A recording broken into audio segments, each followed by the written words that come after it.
when it comes to the band dynamic, I mean, is it a solid lineup? I was trying to figure it out, and I really couldn't pinpoint it. So it is a solid group of Yeah, it individuals. is super solid. I think so. I think there's so many cool things about our band, but one of them is that like if any of us weren't in it, it wouldn't it wouldn't be Clever Girls. Like it wouldn't be the same. Like we all contribute so much. It's such a collaborative effort.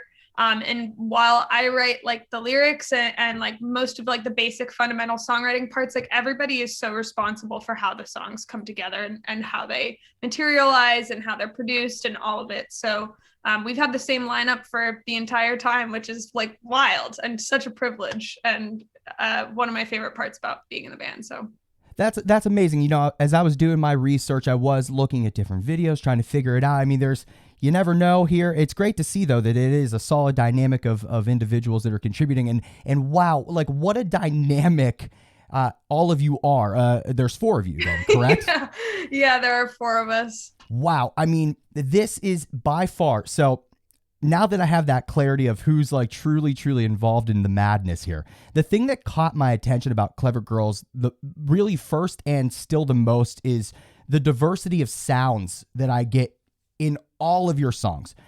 For example, on Constellations, I was really blown away by Woman. You and I were talking a little bit before we started taping. That song just really is wild. The guitar solo Yeah. will catch you off guard every damn time you listen to it. It's so good. Absolutely. Absolutely. And that solo was tracked like so many different times through and like we used so many different tools to get those sounds and it's so funny because you're like probably the third or fourth person who's had like a full listen to the whole record who has been like that part it just like because it just really jumps out at you. It's so angular and so weird compared to like the rest of the album too, so I love that you picked up on it. Yeah, and it's like you literally, I my first listen through, I just had it on the background. I have a way that I listen to stuff, right? You know, the first time you let it play, then you dive in a little bit deeper. But like I stopped breathing and I stopped what I was doing when that solo came in. I can't wait because this is not a song that's released yet, so I can't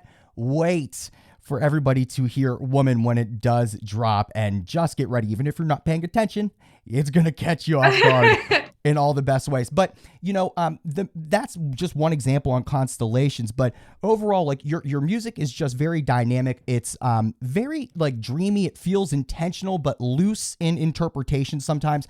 It really does offer a lot. So, you know, you mentioned the diversity of just like the influence that the other members of the band have. I mean, what the hell kind of influences do you guys even have to make this kind of sound? It's dynamic as hell. Oh my gosh, I don't even know. So it's kind of embarrassing because like I feel as though we spent such a long time recording this album and like in general as a band we have like a pretty diverse set of influences. Like the people like the songwriters and musicians who influence like my drummer are completely different from me or completely different from Winfield, our guitar player, or Toby, our bassist. So, I mean, just super, like different answers to that question depending on who you ask. For me, like when I was listening to when I was recording this record, like my number one album I was listening to was probably All Mirrors by Angel Olsen or Be the Cowboy by Mitski. Like those were just like the two big names that I was like, I had their records on repeat. And I think on both of those albums, you just hear such like technically perfected production. And so that is like everything on this album was like put under a microscope time and time and time again. And so that's where my focus was, I think, a lot of the time. But then in terms of like sonically, like if you were to ask each of us, you'd get a different answer. So Maybe for the next time we'll bring right. more onto the show and we'll ask individually.